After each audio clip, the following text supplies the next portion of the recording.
Shalom jemaat yang dikasih Tuhan, kembali kita akan bersama berkumpul dan beribadah kepada Tuhan. Mari saya mengundang kita bangkit berdiri bersama, kita tabiskan ibadah kita pada hari ini dengan satu pengakuan bahwa pertolongan kita datangnya daripada Allah pencipta langit dan bumi, yang kasih setianya kekal untuk selama-lamanya dan yang tidak pernah meninggalkan pekerjaan tangannya. Turunlah ke atas kita sekalian kasih karunia dan damai sejahtera dari Allah Bapa kita dan Tuhan kita Yesus Kristus sementara kita beribadah kepadanya. Amin. Silakan duduk jemaat yang dikasihi Tuhan. Di dalam Yohanes 4 ayat 13 sampai 14 dikatakan demikian. Jawab Yesus kepadanya, barang siapa minum air ini ia akan haus lagi. Tetapi barang siapa minum air yang akan kuberikan kepadanya, ia tidak akan haus untuk selama-lamanya. Sebaliknya, air yang akan kuberikan kepadanya akan menjadi mata air di dalam dirinya yang terus-menerus memancar sampai kepada hidup yang kekal. Mari kita berdoa. Bapa kami yang di surga, kami sungguh mengucap syukur. Ini adalah hari yang dimana kami boleh beroleh kesempatan daripada Tuhan untuk kembali kami beribadah pada Engkau ya Tuhan. Sungguh kami mengucap syukur ya Tuhan. Minggu-minggu dan hari yang kami lalui ketika kami di dalam keadaan kurang nyaman, keadaan kami yang kurang beruntung, tetapi Engkau tetap mengingat kami ya Tuhan. Engkau Allah yang peduli dan Allah yang mengasihi kami. Dan sekarang ya Tuhan, Kau membawa kami untuk masuk ke dalam hadirat Tuhan, untuk kami boleh meminum air yang Tuhan berikan. Di dalam hadirat Tuhan, ibadah kami ini sungguh mengucap syukur untuk kasih setiamu ya Bapa. Biarlah ibadah kami pada hari ini menyukakan hati Tuhan dan kami beroleh kekuatan daripada Tuhan. Sepanjang ibadah kami dari awal hingga akhir di dalam pimpinan dan penyertaan Tuhan, Tuhan Yesus yang menolong kami, menyertai kami dan memberkati kami. Di dalam nama Tuhan kami Yesus Kristus kami berdoa dan mengucap syukur. Amin.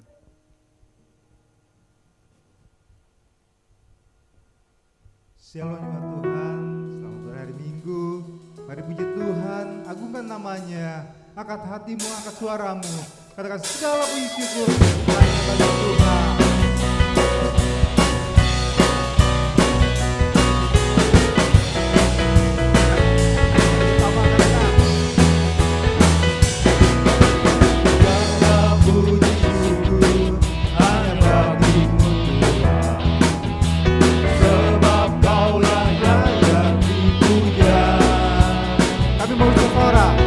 Kami mau bersorak, tinggikan nama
Semangat lebih lagi memuji Tuhan.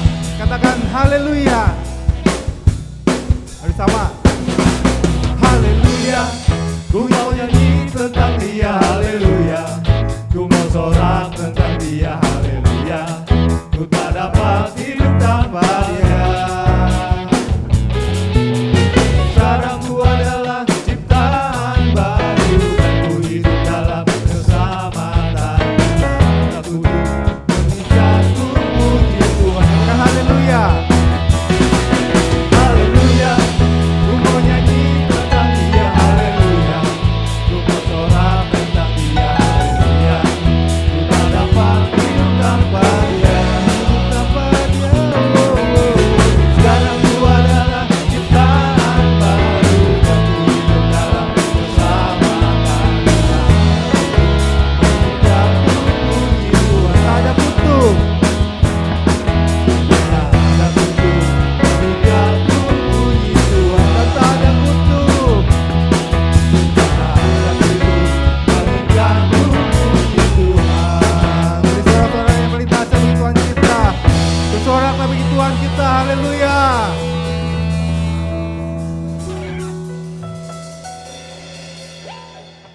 Terima Tuhan.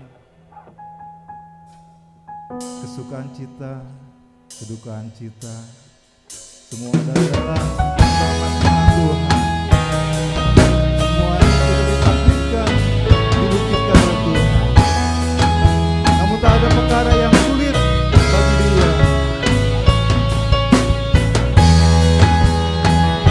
Sebab Dialah penolong yang ajaib.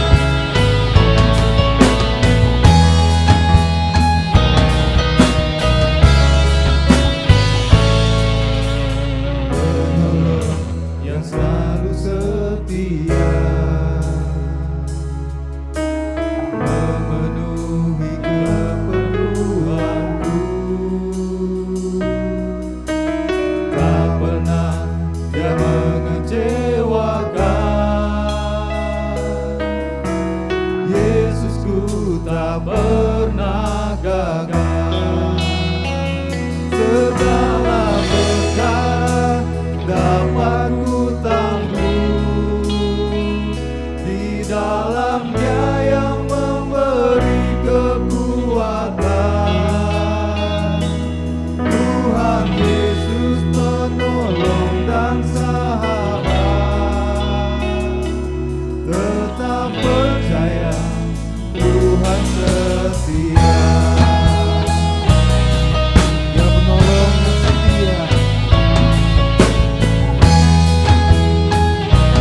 Mari kita kembali akan berdoa sebelum kita mendengarkan kebenaran firman Tuhan.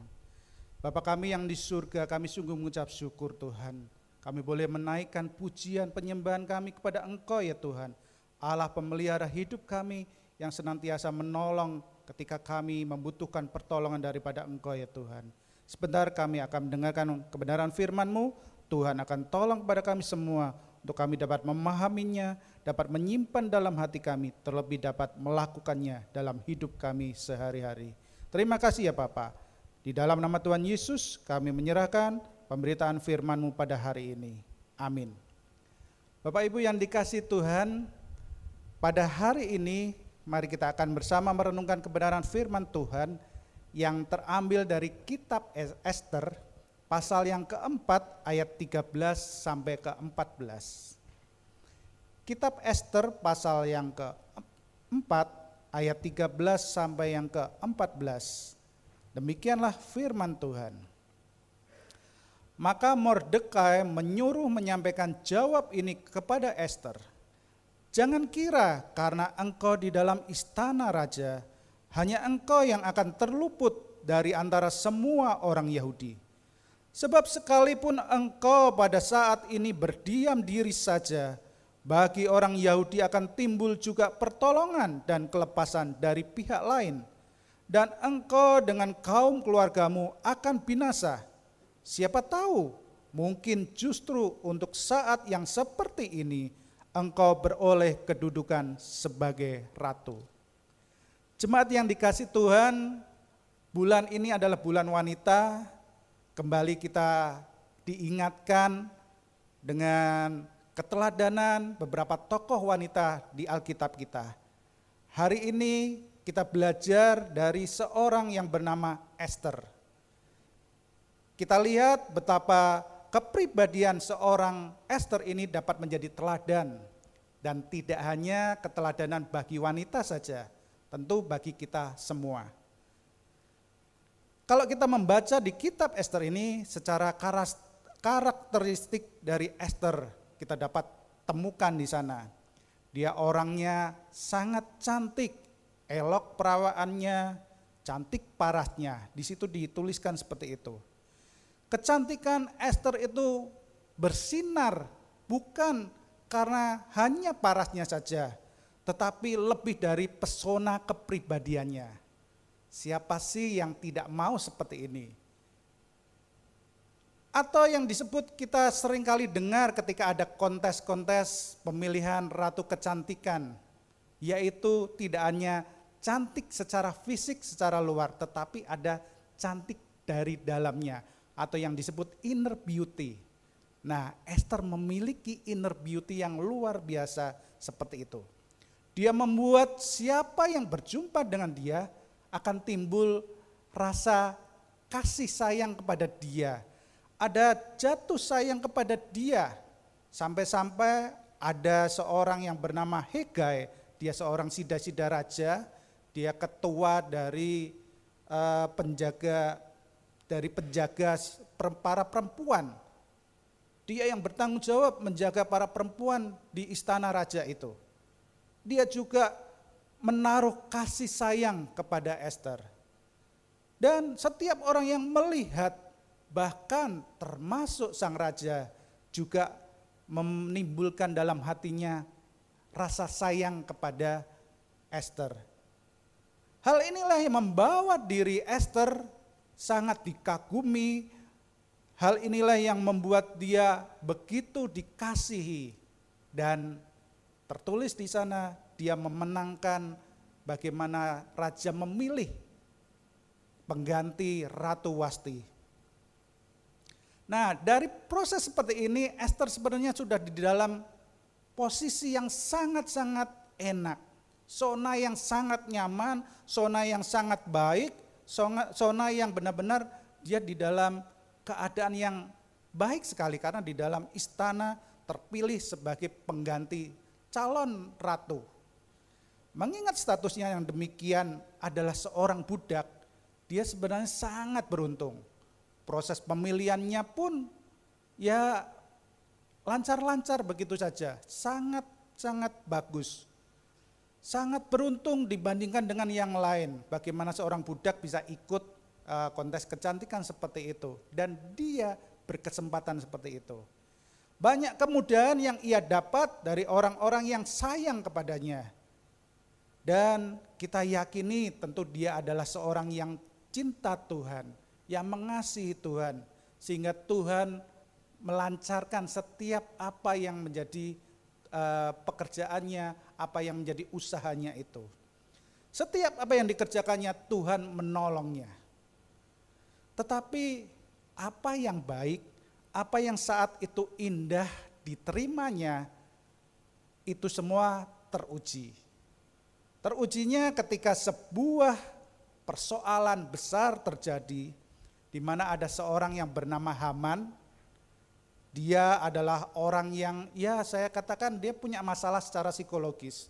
Orangnya arogan, orangnya sangat sensitif terhadap penolakan, orangnya sangat senang kalau yang namanya dipuja-puja, senang dihormati, senang disanjung-sanjung. Cuma gara-gara dia lewat di satu gerbang berjumpa dengan seorang yang bernama Mordekai. Mordekai itu tidak mau yang namanya sujud dan mungkin sujud dan menyanjung dia, menghormati dia. Tidak mau tunduk kepada Haman. Cuma gara-gara satu orang. Tahu kalau Mordekai itu orang Yahudi, dia sakit hatinya. Dia panas hatinya, berusaha untuk mencelakakan Mordekai.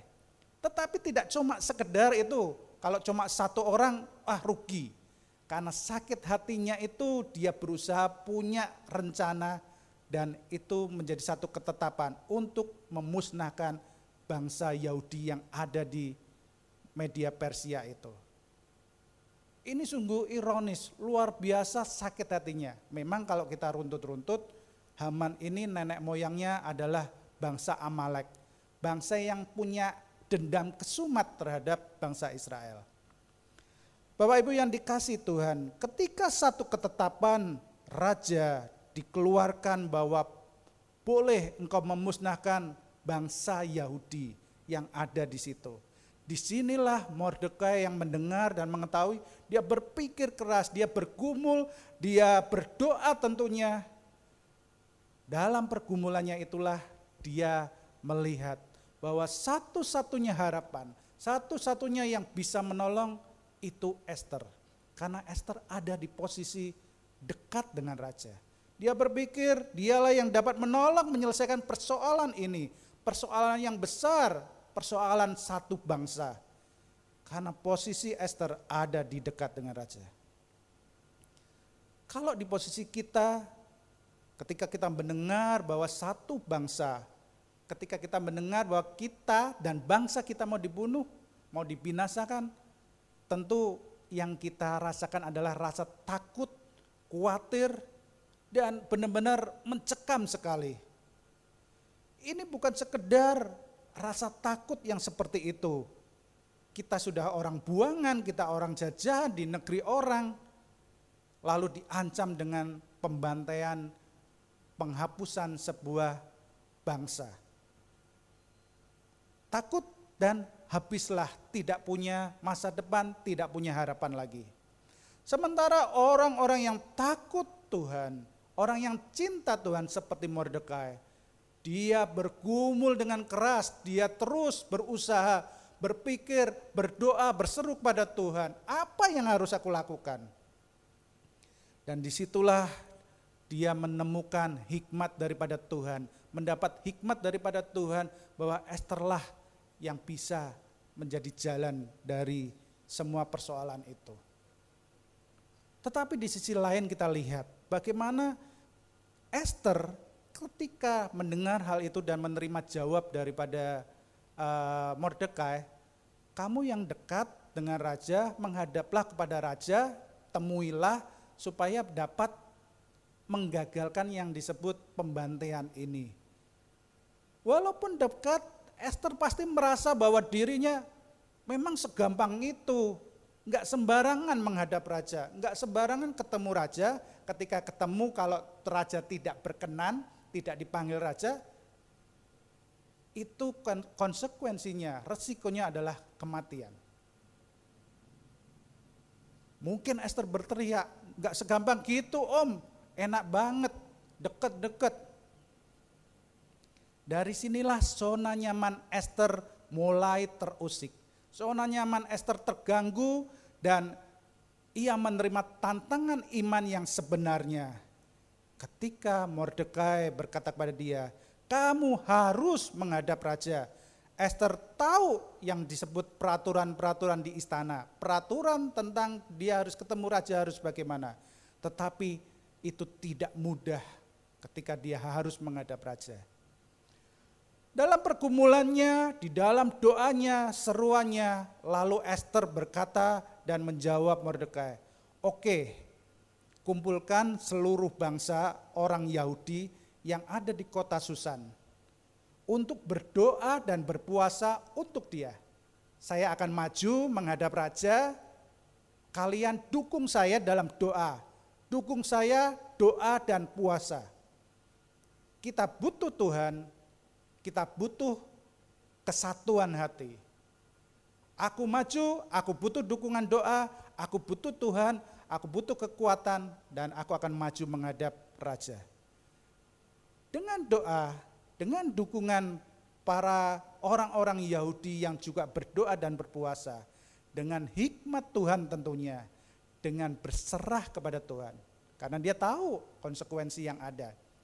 Dia memberanikan diri dan dia berani. Ester berani bukan berarti tidak ada rasa takut, tetapi karena keberaniannya itu telah mengalahkan ketakutannya.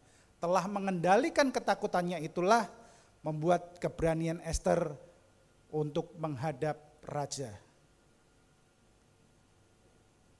Karena kita sudah berdoa, karena sudah mendapat hikmat Tuhan, sudah disertai dengan kuasa Tuhan, maka dia menghadap raja saat itu.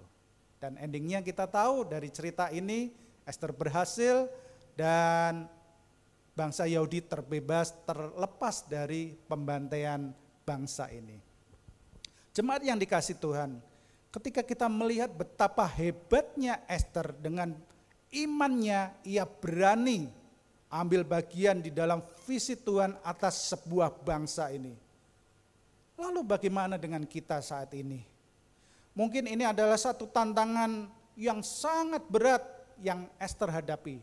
Dan mungkin tantangan yang kita hadapi tidak seberat Ester saat itu. Ada ancaman satu bangsa yang akan dimusnahkan.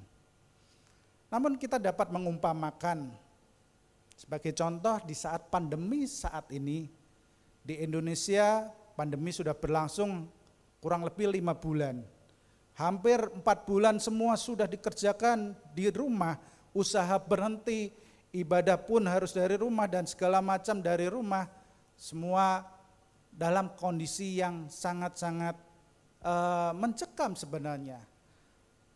Perihal ibadah secara khusus saya ingin katakan bahwa ini adalah suatu problem yang tidak mudah mengambil jalan keluarnya. Di satu sisi kita mau beribadah, persekutuan di gereja, tapi justru banyak gereja yang jadi klaster penyebaran COVID-19 ini. Kita bisa bilang kok sebenarnya ini kan ibadah. Kita kan bisa bilang bahwa Tuhan kita masa kalah dengan penyakit. Tuhan kita pasti lebih kuat dari penyakit. Iya, saya pun bisa berkata seperti itu. Tuhan kita lebih kuat. Namun kita tidak bisa seperti ini secara langsung. Tuhan kita lebih kuat dari penyakit. Kita bisa berkata demikian, tetapi hati ini juga bertanya, kok ada ya gereja yang jadi klaster ya Tuhan? Apakah kita harus nekat dan bagaimana? Di sisi yang lain, kalau kita tidak ibadah di gereja, kita harus nunggu sampai kapan? Jadi harus online terus. Kita nunggu sampai kapan ini? Bisa sih kita berkata Tuhan kan ada di mana-mana. Kita bisa beribadah dari rumah, kita bisa dari tempat kita tinggal, dimanapun kita berada. Kita bisa memuji Tuhan dari rumah. Tetapi Apakah ini yang harus kita lakukan terus-menerus? Bukankah ibadah secara online adalah hal yang sangat mendesak? Itu khusus ketika kondisinya terdesak. Tetapi kita tidak boleh terus ada di dalam zona nyaman. Males-malesan, tidak mau kemana-mana, ya udah di rumah terus saja, kita malas untuk ke gereja. Karena bagaimanapun konsep gereja adalah tempat kita berkumpul. Eklesia artinya kita dipanggil dari rumah kita, dari kesibukan kita khususkan diri kita untuk berkumpul bersama di satu tempat untuk kita bersehati, menghadap Tuhan, beribadah kepada Tuhan. Konsep Salomo pun ketika membangun tempat ibadah, bait Allah, itu adalah rumah. Rumah yang juga dikuduskan, dikhususkan untuk memang kita beribadah kepada Dia dan kita bertemu dengan Tuhan di rumah itu. Jemaat yang dikasihi Tuhan, cepat atau lambat kita harus kembali ke gereja. Karena ada tempat yang disediakan oleh Tuhan untuk kita berkumpul dan beribadah. Tapi itu keputusan yang tidak mudah, tidak dengan gampangnya kita ambil dan kita berkata, berani, ayo kita berani, kita nekat. Nekat juga salah Bapak Ibu. Enggak boleh kita nekat. Atau kita berkata tidak berani, enggak. Tapi mau sampai kapan? Sulit tidak? Sangat sulit keputusan ini. Banyak gereja bahkan ada yang sudah buka untuk ibadah secara langsung, terpaksa harus ditutup kembali. Oleh karena juga terjadi penularan yang ada. Ada yang belum berani juga, ini juga kenapa? Pertimbangannya sangat banyak karena ini menyangkut nyawa banyak orang. Nah disinilah Bapak Ibu yang dikasih Tuhan, kadang-kadang kita harus belajar yang namanya bersehati, bersatu hati dan kita berdoa. Kalau perlu berpuasa, memohon pada Tuhan, meminta jalan keluar. Jalan keluar yang terbesar tentunya kita bersehati meminta pandemi virus corona ini segera selesai. Entah bagaimana cara Tuhan menyelesaikan pandemi ini, entah nanti dengan ada vaksin, kemudian virus ini lambat laun menghilang dan tidak begitu menyebar sebesar ini. Yang pasti kita harus bersatu hati berdoa, memohon kepada Tuhan, minta ini segera selesai. Karena banyak hal yang akan kita kerjakan, banyak hal yang harus kita kerjakan di depan sana. Masih banyak yang harus kita selesaikan di depan sana. Untuk kita pribadi, saya berharap tidak ada tantangan yang seberat Esther. Tidak ada tantangan yang begitu mengancam besarnya yang akan menimpa kita. Tetapi ketika tantangan itu benar-benar ada di depan mata kita mau apa sih? Kita mau seperti apa? Kita akan bersikap seperti apa? Disitulah iman kita teruji. Pada waktu awal-awal pandemi bagaimana orang mulai tidak bisa melanjutkan pekerjaannya, tidak bisa berproduksi, orang-orang yang berusaha, perusahaan banyak yang tutup. Apa yang mereka harus lakukan? Merumahkan karyawan atau mempertahankan karyawan? Satu keputusan yang sangat sulit sebenarnya. Mereka sudah lama bersama-sama, mereka masih istilahnya merasa berjasa dengan karyawan yang ada, tetapi kondisi seperti ini. Mau tetap beroperasi, berproduksi, atau ya sudah berhenti, terpaksa karyawan harus dirumahkan. Satu hari seorang teman pernah berjumpa dengan saya melalui telepon. Dia adalah salah satu korban dari masa pandemi ini, dia harus dirumahkan dan tidak bekerja lagi. Dia bingung, pada waktu itu dia bingung, tidak ada pemasukan lagi. Di awal bulan pertama masih nggak apa-apa, masih ada pesangon lah walaupun 1 bulan gaji. Tapi kan lama-lama habis. Kemudian bulan kedua tabungannya mulai berkurang. Disitulah dia mulai merasakan ini harus berbuat sesuatu ini. Dia terus berdoa, dia terus bertanya kepada Tuhan, saya harus bagaimana?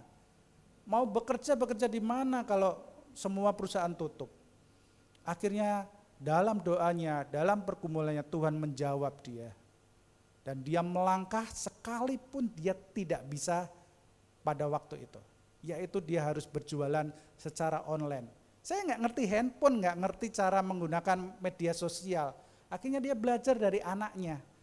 Saya bikin video dan segala macam untuk ya sekedar video vlog gitu. Itu juga belajar dari anak saya. Anak kita kadang lebih tahu dari kita untuk media sosial. Teman saya belajar dari anaknya bagaimana cara menggunakan handphone, bagaimana masuk dalam sebuah aplikasi, dan dia mulai berjualan kecil-kecilan, yaitu jualan dari temannya, makanan beku seperti sosis, nugget, seperti itu. Dari awal dia berusaha menjual itu, dan ketika ketemu saya dia berkata, bagaimana dengan usaha itu? Dia berkata, puji Tuhan, Tuhan menolong saya. Memang tidak terus saya menjadi kaya raya dari jualan nugget dan sosis itu, tapi Tuhan cukupkan. Ini satu hal yang luar biasa. Satu keputusan dia berani untuk melangkah ketika ada persoalan dalam dirinya, dia harus menafkahi keluarganya, dia harus menolong, dan ini istilahnya dapur tuh harus tetap ngebul. Itu bagaimana? Dia nggak bisa dia gaptek dengan media sosial, dengan handphone, dengan teknologi. Dia harus berjuang untuk mengalahkan ketakutannya itu. Dan dia melangkah, belajar, dan dia berhasil. Luar biasa bukan?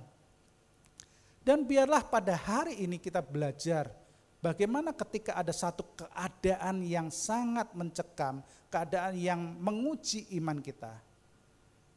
Saya katakan kita bisa melihat peristiwa yang ada, dalam artinya kita memandang ada yang di depan kita, tapi kita jangan lupa memandang ke atas kepada Bapa kita di surga.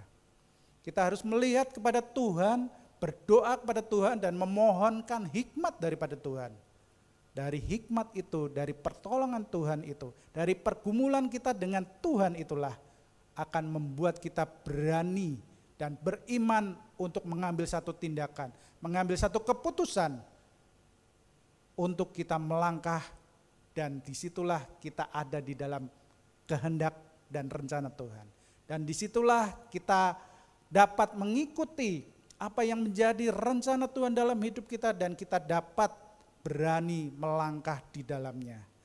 Bapak Ibu yang dikasih Tuhan, berada di zona nyaman karena takut kehilangan posisi, atau takut karena kehilangan harta benda, takut karena kita tidak bisa apa-apa, takut karena kita gaptek, takut karena kita tidak berani untuk gagal, dan berbagai ketakutan-ketakutan yang lain. Takut mati mungkin ini secara ekstrimnya. Atau kita mau melangkah dengan berani. Sekali lagi, berani bukan asal berani, tetapi berani dengan iman, berani dengan hikmat Tuhan. Itu yang harus kita lakukan. Seperti Esther, bergumullah di hadapan Tuhan, berserulah kepada Tuhan.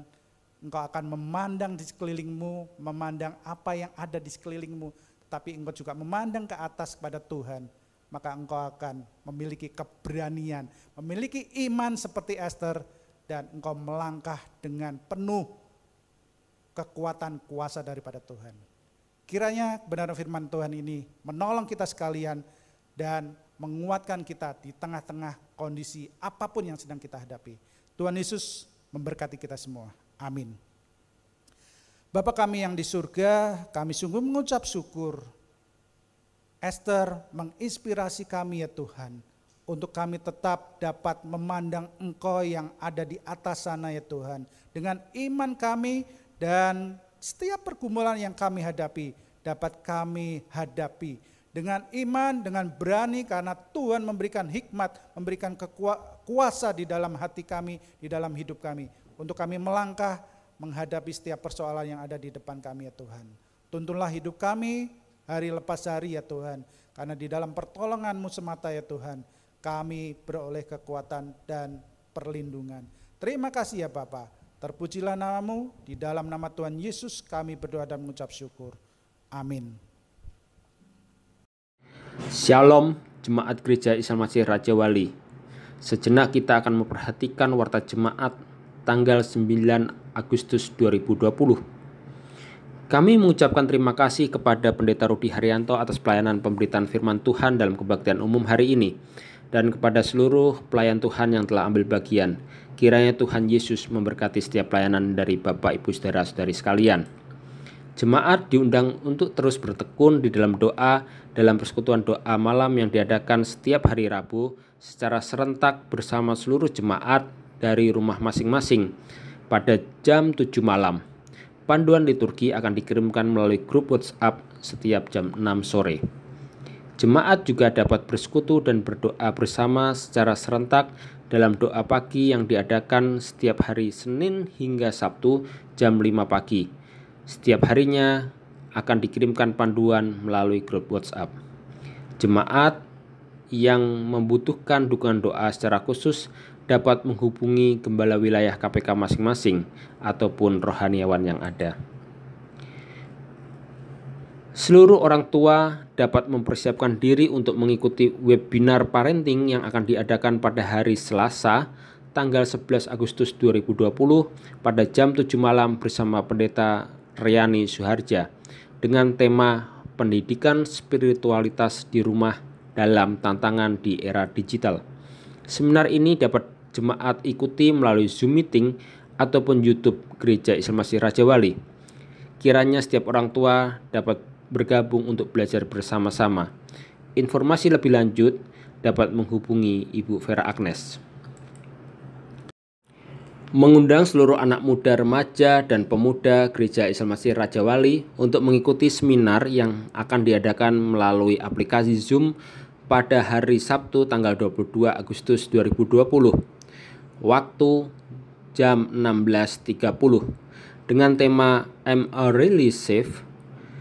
Pembicara Pendeta Richtofen. Kiranya setiap anak muda dapat mempersiapkan waktu untuk bertumbuh dan belajar bersama.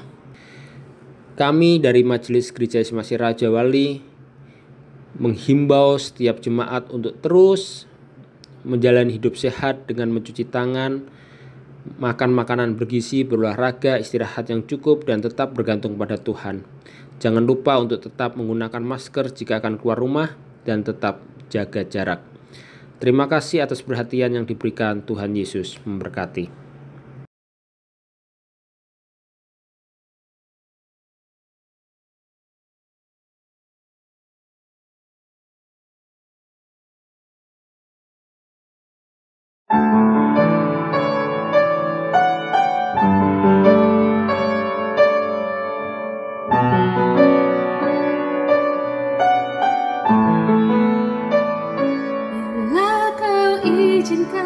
Sesuatu terjadi,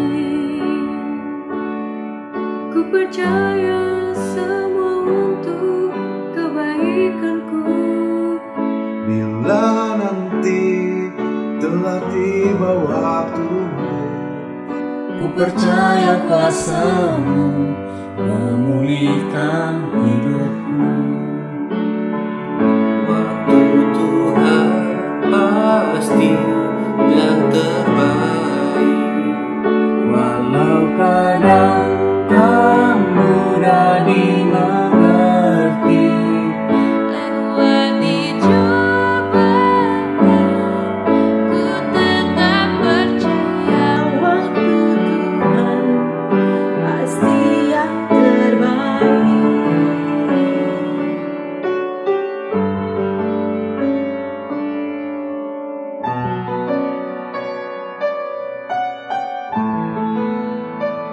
bila Kau izinkan sesuatu terjadi, Ku percaya semua untuk kebaikanku. Bila nanti tiba waktu, ku percaya kuasa-Mu memulihkan hidupku. Waktu Tuhan pasti yang terbaik.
Bapak Ibu yang dikasih Tuhan, kita akan mengakhiri ibadah kita pada hari ini dan kita akan berdoa kepada Tuhan. Mari kita berdoa. Bapa kami yang di surga, kami sungguh mengucap syukur ya Tuhan. Dalam ibadah ini kami juga menaikkan syukur atas pertolongan dan perlindungan Tuhan, pemeliharaan Tuhan atas hidup kami. Dan kami boleh mempersembahkan persembahan syukur kepada Engkau ya Tuhan. Bila persembahan ini menyukakan hati Tuhan, karena banyak hal yang harus dikerjakan oleh gereja-Mu di tengah-tengah kondisi yang ada. Dan biarlah melalui persembahan jemaat-Mu ini Tuhan, itu dapat mendukung, dapat menolong pekerjaan Tuhan yang kami semua dapat diberkati melaluinya ya Tuhan. Kami juga berdoa untuk setiap jemaat-Mu, para wanita di gereja Islam Masih Raja Wali Tuhan. Dimanapun mereka berada sebagai ibu rumah tangga, sebagai pekerja, karyawan yang berusaha, apapun yang mereka sedang kerjakan Tuhan. Biarlah Tuhan terus campur tangan atas mereka ya Tuhan. Berilah hikmat kepada mereka ya Tuhan, kekuatan, pertolongan-Mu ya Tuhan. Untuk terus Tuhan berkati, Tuhan sertai. Ketika mereka juga mendidik setiap anak-anak Tuhan, mendampingi keluarga, biarlah Tuhan terus memberkati dan menolong mereka. Bangsa dan negara kami pun ada di dalam pertolongan Tuhan. Terkhusus untuk pandemi COVID-19 ini, biarlah Tuhan memberikan hikmat kepada pemerintah kami, pemerintah daerah, untuk dapat mengatasinya, sehingga penyebaran ini boleh tidak meluas lagi ya Tuhan. Dan boleh meredam setiap perkembangan penyebaran virus ini Tuhan. Tuhan tolong berkati untuk setiap pemerintah kami ini. Dan semuanya kami serahkan ke dalam tangan Tuhan, di dalam pertolongan dan berkat daripada Tuhan. Terima kasih ya Bapak. Di dalam nama Tuhan kami Yesus Kristus kami naikkan doa kami. Bapak Ibu yang dikasih Tuhan, kita akan mengakhiri dengan menerima berkat daripada Tuhan. Mari kita bangkit berdiri dan arahkan hatimu dan terimalah berkat daripada Tuhan. Tuhan memberkati engkau dan melindungi engkau. Tuhan menyinari engkau dengan wajahnya dan memberi engkau kasih karunia. Tuhan menghadapkan wajahnya kepadamu dan memberi engkau damai sejahtera ke atas keluargamu, ke atas hidupmu, dan di setiap pekerjaanmu mulai hari ini dan sampai selama-lamanya. Amin.